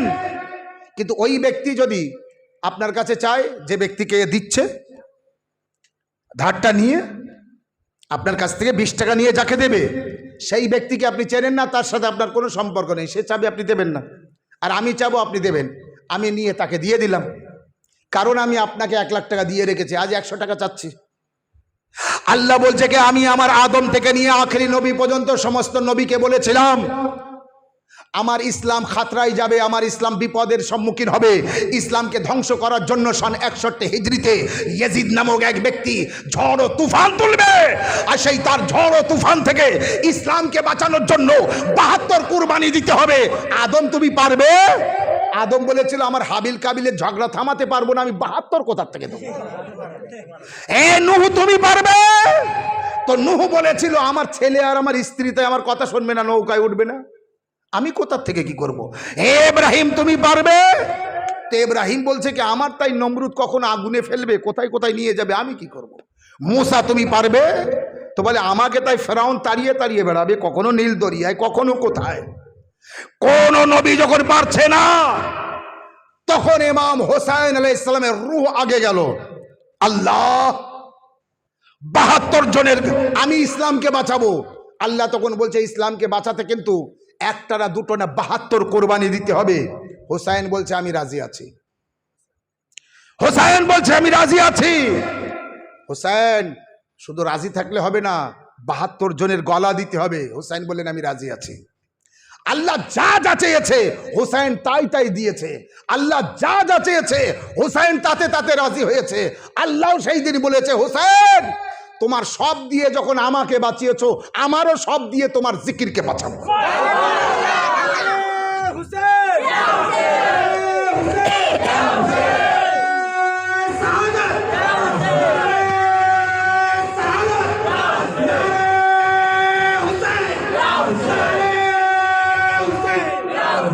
এই কারণে ইমাম হুসাইন আলাইহিস সালামকে জানুন, শুনুন, বুঝুন। হুসাইন কাকে বলে? হুসাইন কাকে বলে? ছোট্ট হুসাইন রোজা রেখেছে। ছোট্ট হুসাইন, বাজাইটা বলে আমি কারবালার মুসাইবে যাব, মজলিসকে সমাপ্ত করব। ছোট্ট মাওলা হুসাইন পাক রোজা রেখেছেন। এখনো রোজা ফরজ হয়নি, মাত্র 5-6 বছর বয়স, কি 7 বছর বয়স। মা ফাতেমা জাহরা দুপুর হতে না হতে প্রচণ্ড গরম রৌদ্র, বলছে হুসাইন তুমি ছোট, তোমার উপর রোজা ফরজ হয়নি, বেটা হুসাইন তুমি ইফতার করে নাও। না মা, আমার জীবনের প্রথম রোজা। আসরের টাইম হলো, খুব কষ্ট হচ্ছে, হুসাইন ইফতার করে নাও। না মা, আমার জীবনের প্রথম রোজা। মা ফাতেমা জাহরা যখন সহ্য করতে পারছেন না, বাবার কাছে গেলেন, বাবা তোমার হুসাইন দেখো কি অবস্থা, চেহারার দিকে দেখার মতো নেই, খুব কষ্ট হচ্ছে, হুসাইনকে বলো ইফতার করে নিতে। তখন আল্লাহর প্রিয় নবী এসে বললেন, হুসাইন আয় আমার লাল, ইফতার করে নাও, সূর্য অস্তে যাবে, সে এখন অনেক লেট, অনেক দেরি। ইমাম হুসাইন আলাইহিস সালাম বললেন, না না, আমার জীবনের প্রথম রোজা, আমার জীবনের প্রথম রোজা, আমি ইফতার করব তখন যখন সূর্য অস্তে যাবে। মাওলা আলী আলাইহিস সালাম এসে বললেন, হুসাইন ইফতার করে নাও। বলে, বাবা আমার জীবনের প্রথম রোজা, আমি ইফতার তখন করব যখন সূর্য অস্তে যাবে। ফাতেমা এসে বলে, হুসাইন ইফতার করে নাও। বলে, আম্মা আমার জীবনের প্রথম রোজা, আমি ইফতার করব তখন যখন সূর্য অস্তে যাবে। আল্লাহর নবীর আর থাকা গেল না। আল্লাহর নবী বলছেন, আল্লাহর নবী তখন সূর্যের দিকে তাকিয়ে ইশারা করলে বললেন, এই সূর্য, ইয়ে হুসাইন ততক্ষণ পর্যন্ত ইফতার করবে না যতক্ষণ তুই অস্তে যাবি না। সাথে সাথে সূর্য অস্তে গেল। ইমাম হুসাইনের কাছে, ইমাম হুসাইন আলাইহিস সালামের কাছে সামনে আল্লাহর নবী খোরমার পানি নিয়ে গেলেন, হুসাইন ইফতার করে নাও, হুসাইন ইফতার করে নাও। সাথে সাথে ইমাম হুসাইন আলাইহিস সালাম বললেন, না না, জীবনের প্রথম রোজা, আগে কিছু উপহার নেব তারপরে ইফতার করব, আগে কিছু উপহার গ্রহণ করব তারপরে ইফতার করব। ইমাম হুসাইন আলাইহিস সালামকে নানা রাসূলুল্লাহ বললেন, হুসাইন আল্লাহ আমার অনেক কিছু দিয়েছে, সব কিছু যা আমার দিয়েছে, আমাকে জান্নাতের মালিক বানিয়ে দিয়েছে, জান্নাত জাহান্নাম যা কিছু, হাউজে কৌসার সব আমাকে দিয়েছে। যাও হুসাইন, আল্লাহ আমাকে জান্নাত দিয়েছে, আমি তোমার জান্নাতের মালিক বানিয়ে দিলাম। মাওলা আলী আলাইহিস সালাম বলছেন, হুসাইন তোমার জীবনের প্রথম রোজা, যখন ইফতার করবে না যতক্ষণ উপহার না দেব, তো যাও, আল্লাহ আমাকে হাউজে কৌসার দিয়েছে, আমি হাউজে কৌসারের পানি পিলানেওয়ালা আমি আছি, ওই পানির মালিক তোমাকে করে দিলাম। ফাতেমা জাহরা বলছে, হুসাইন আলী এবং আমার তোমার বাপের আর আমার বিবাহ যখন আল্লাহ আরশে মুআল্লায় জান্নাতে আমাদের প্রথম নূরি বিবাহ দিয়েছিল আল্লাহ জান্নাতে, দুনিয়ার সমস্ত পানি আমার মোহরানায় দিয়েছে, সেই পানির মালিক তোমাকে বানিয়ে দিল। মাওলা আলী আলাইহিস সালাম বললেন, আমি আবু তোরাব আছি, মাটির বাপ আছি, মাটির পিতা আছি, সেই সমস্ত মাটির মালিক তোমাকে করে দিলাম।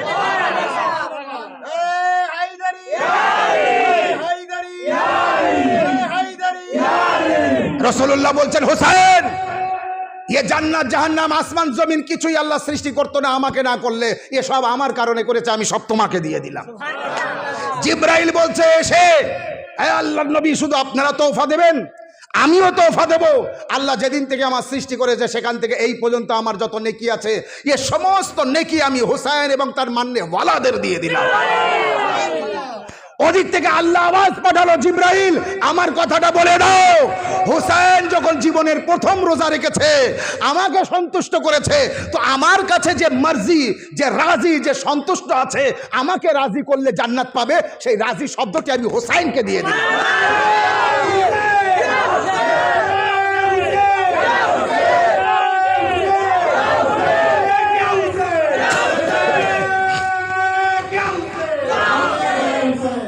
এই কারণে দুনিয়ার মধ্যে যা আছে আল্লাহর, তা আছে সব, যা আছে আল্লাহর তা আছে মাওলা হুসাইনের। এই কারণেই তো আজ পৃথিবীর মধ্যে সব থেকে বড় জামায়াত এই মুহূর্তে ইমাম হুসাইন আলাইহিস সালামের পবিত্র মাজার শরীফ, রওজা শরীফ যেটা আছে ইরাকে কারবালায়, আপনি দেখেন ইতিহাস দেখুন, হজে ক লাখ লোক যায়? খুব বেশি 30-35 লাখ। শুধু ভারতবর্ষ থেকে কয়েক লক্ষ মানুষ গিয়েছে কারবালায়, শুধু ভারতবর্ষ থেকে। বাইরের দেশের আর সারা ইরান তো সব বর্ডার খুলে দেয়, পুরো বর্ডার খোলা। আপনি ভাবতে পারেন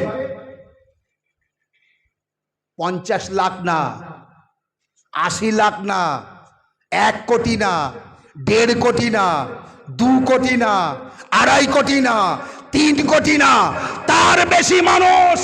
আল্লাহ বলছে, হোসেন তোমার সব কিছু দিয়ে যখন আমার ইসলামকে বাঁচিয়েছো, আমার তাওহীদকে বাঁচিয়েছো, নবুয়তকে বাঁচিয়েছো, কোরআন বাঁচিয়েছো, কাবা বাঁচিয়েছো, আমি আল্লাহ আমার যত হিম্মত আছে সব কিছু দিয়ে পৃথিবীর সমস্ত মানুষ আমার ঘরে না ডাকলেও তোমার রওজায় যদি না পাঠায়, আমিও আল্লাহ না।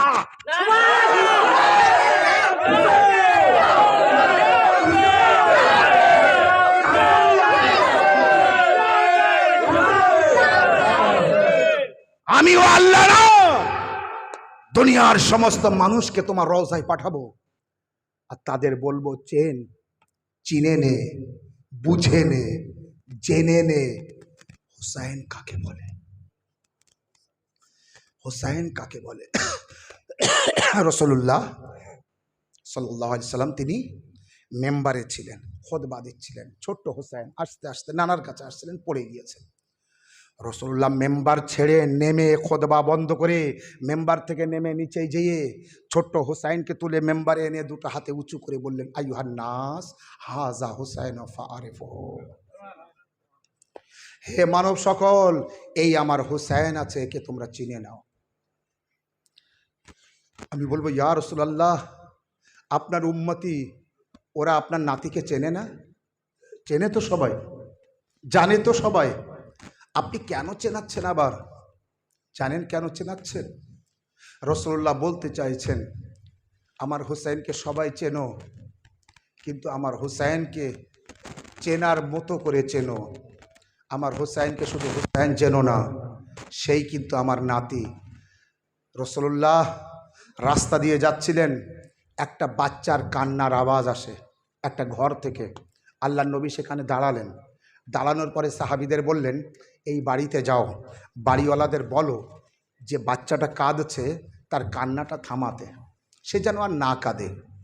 কান্নাটা থামানো হলো। সাহাবীরা এসে জিজ্ঞাসা করলো, হুজুর আপনি এই বাচ্চার কান্না থামাতে বললেন কেন? আল্লাহর নবী বললেন, এই বাচ্চার কান্নার আওয়াজ আমার হুসাইনের মতো, আমার হুসাইনের মতো। এই বাচ্চার কান্নার আওয়াজ আমার কানে আসতেই আমি বড় কষ্ট পাচ্ছি, আমি বড় ব্যথা পাচ্ছি, তাই এই বাচ্চার কান্নার আওয়াজকে থামাতে হবে। একটা বাচ্চাকে রাসূলুল্লাহ রাস্তা দিয়ে যেতে যেতে বাচ্চাকে কোলে নিলেন। সাহাবায়ে কেরাম আদর করলেন, তারপর ছেড়ে দিয়ে চলে গেলেন। সাহাবায়ে কেরামরা জিজ্ঞাসা করলেন, হুজুর এই বাচ্চাটার কোলে তুলে নিলেন?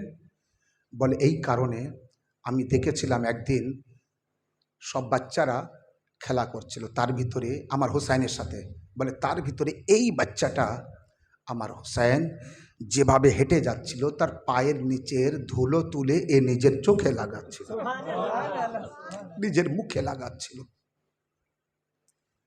এই কথার দ্বারাই কি বুঝতে পেরেছেন? হুসাইনের কত মর্যাদা রাসূলুল্লাহর কাছে, কত মহব্বত রাসূলুল্লাহর কাছে। যখন মসজিদে নববীতে বসে আছেন রাসূলুল্লাহ, এক উরুতে ইমামে হাসান, এক উরুতে ইমামে হুসাইন বসে আছেন। আর সেই সময় ইমামে হাসানের মুখে চুম্বন দিচ্ছেন রাসূলুল্লাহ, আর ইমামে হুসাইনের গলায় চুম্বন দিচ্ছেন। ইমাম হুসাইন যতবার মুখটা বাড়ায়, মুখে চুম্বন দেয় না, গলায় চুম্বন দেয়, আর ইমামে হাসান আলাইহিস সালামের গলায় চুম্বন দিচ্ছেন। হুসাইন ওখান থেকে উঠে সোজা আম্মা জানের কাছে গেলেন, মায়ের কাছে। আম্মা, আমার মুখটা শুকে দেখুন তো। বলে, কেন বেটা, কি হয়েছে? বলে না, আমার মুখে কোনো দুর্গন্ধ আছে না নেই?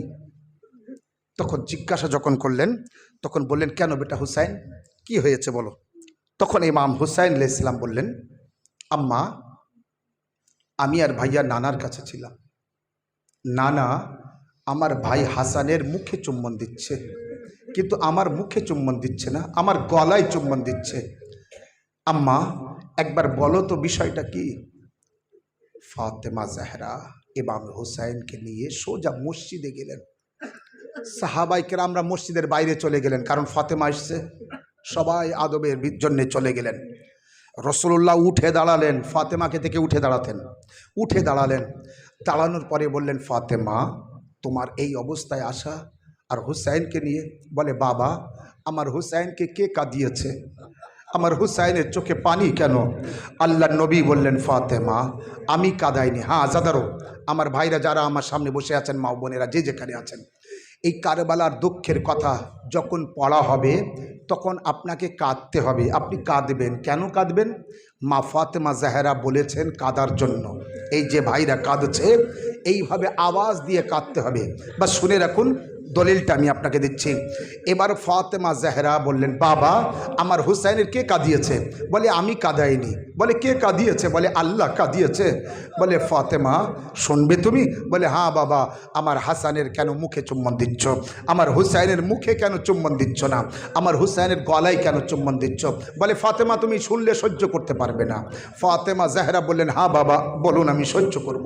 বলে, জানো ইমাম হাসানকে বিষ দিয়ে শহীদ করবে, ইমাম হাসানের কলেজা টুকরো টুকরো হয়ে মুখ দিয়ে বার হবে, ইমাম হাসানের বড় কষ্ট হবে, তাই আমি হাসানের মুখে চুম্বন দিচ্ছি। বলে, বাবা তাহলে আমার হুসাইনের গলায় কেন চুম্বন দিচ্ছেন?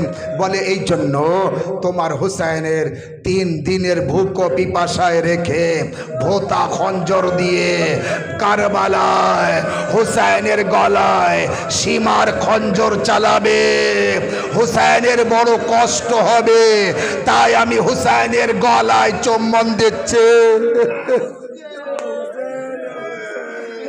তাই আমি হুসাইনের গলায় চুম্বন দিচ্ছি যাতে আমার হুসাইনের কষ্ট কম হয়। আজাদারো আমার ভাইরা, মা বোনেরা, মাওলা হুসাইন পাক কারবালায় সেই সময় বলেছিলেন, হালমিন নাসিরিন ইয়ানসুরনা হালমিন মুগিসিন ইউগিসুনা, কে আছে আমাকে সাহায্য করতে পারবে? আজাদারো ইমাম হুসাইন আলাইহিস সালাম এক সময় একা হয়ে গিয়েছিলেন, যখন বলেছিলেন কে আছে আমাকে সাহায্য করতে পারবে, তার আগে আলী আকবর শহীদ, কাসিম শহীদ, और मोहम्मद शहीद, मौला अब्बास आलमदार शहीद। अब्बास आलमदारेर 2 बाजू केटे निয়েছে, আলী আকবরের বুকে বর্ষা মেরেছে, আলী আসগারের গলায় তীর মেরেছে। আলী আসগারের জন্য যখন পানি চেয়েছিলেন মাওলা হুসাইন, ইয়েজিদের সৈন্যরা পানি তো দেয়নি, মাওলা হুসাইন বলেছিলেন, আয় আমার মান্নেওয়ালারা, যদি তোমরা কারবালায় থাকতে তাহলে দেখতে তোমার মাওলা আলী আসগারের জন্য কতটা ছোট হয়েছিল, কতটা ছোট হয়ে পানি চাইছিল ইয়েজিদের সৈন্যদের কাছে। যখন মাওলা হুসাইন পাক একা হয়ে গেলেন, জুলজানার উপর থেকে ইমাম হুসাইন আলাইহিস সালাম বললেন, তোমরা আমার চেনো না, তোমরা আমার জানো না, আমি তো সেই রসুলুল্লাহর নাতি, আমার নানার কলেমা পড়ো তোমরা, কেন তোমরা আমার আকবরকে মেরেছো? কেন আমার আসগারকে মেরেছো? কেন আমার কাসিমের লাশকে পামাল করেছো? কেন আমার আব্বাসের 2 বাজু কেটে নিয়েছো? এখনো তোমরা শান্ত হওনি, আমাকে মারবে? এসো এসো, আমি হুসাইন এসেছি, আমি ফাতেমা জাহরার লাল, আমি রসুলুল্লাহর পিঠে থাকতাম, আমি রসুলুল্লাহর কোলে থাকতাম, এসো তোমরা আমাকে মারো। চারিদিক দিয়ে রবায়েতে আছে, কেউ হুসাইনকে তীর দিয়ে মারছে, কেউ তলোয়ার দিয়ে মারছে, কেউ পাথর দিয়ে মারছে, কেউ মাওলা হুসাইনের পাগড়ি ধরে টানছে। ইমাম হুসাইন আর জুলজানার উপরে থাকতে পারছে না, কখনো ডাইনে কখনো বায়ে কাত হয়ে যাচ্ছে। একবার এক জালেম এমন ভাবে কিভাবে নেজা মারলো। মাওলা হোসেন জমিনে যেই পড়ে যাচ্ছেন, ফাতেমা জাহরা নিজের আঁচল পেতে দিলেন, আয় হোসেন, আয় লাল,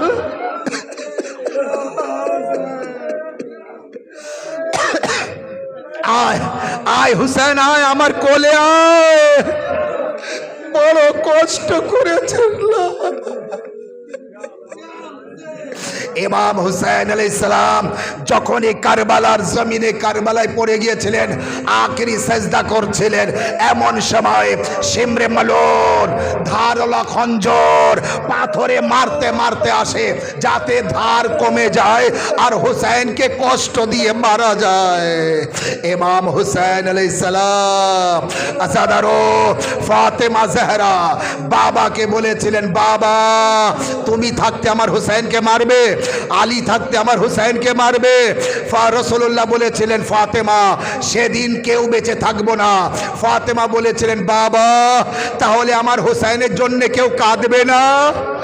আল্লাহ নবী বলেছিলেন, আল্লাহ একটা কম পয়দা করবে, যারা তোমার হুসাইনের মাতম করবে, যারা তোমার হুসাইনের জন্য কাঁদবে, যারা হায় হুসাইন হায় হুসাইন বলবে।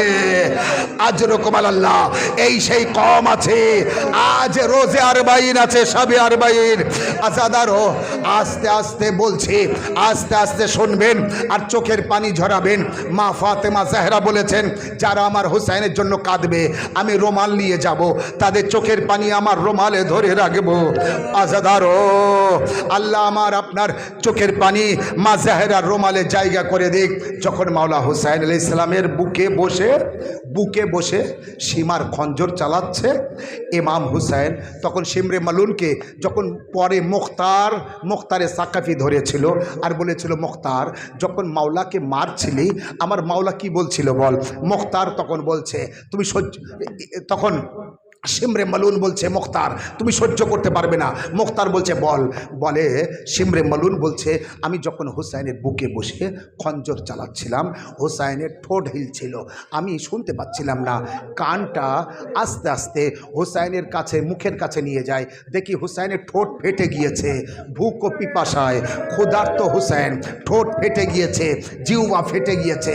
হুসাইন আস্তে আস্তে বলছে, আম্মা আম্মা আম্মা তোমার প্যাসা হুসেন, আম্মা তোমার প্যাসা হুসেন, আম্মা তোমার প্যাসা হুসেন, আম্মা আমাকে জবাই করছে, আমার মুখে এক কাতরা পানি দিল না।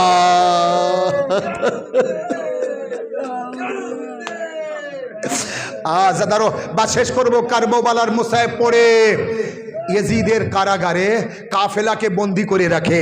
1 বছর পর যখন ইয়েজিদ রিহাই করে দেয়, এই কাফেলা মদিনায় ফিরে যাচ্ছিল কারবালার উপর দিয়ে, কিন্তু কারবালা আসার পরে হজরতে জাইনাব নিজেকে ফেলে দেয়, হজরতে রাবাব নিজেকে ফেলে দেয়, শহরবানু নিজেকে জমিনে কারবালায় ফেলে দেয়।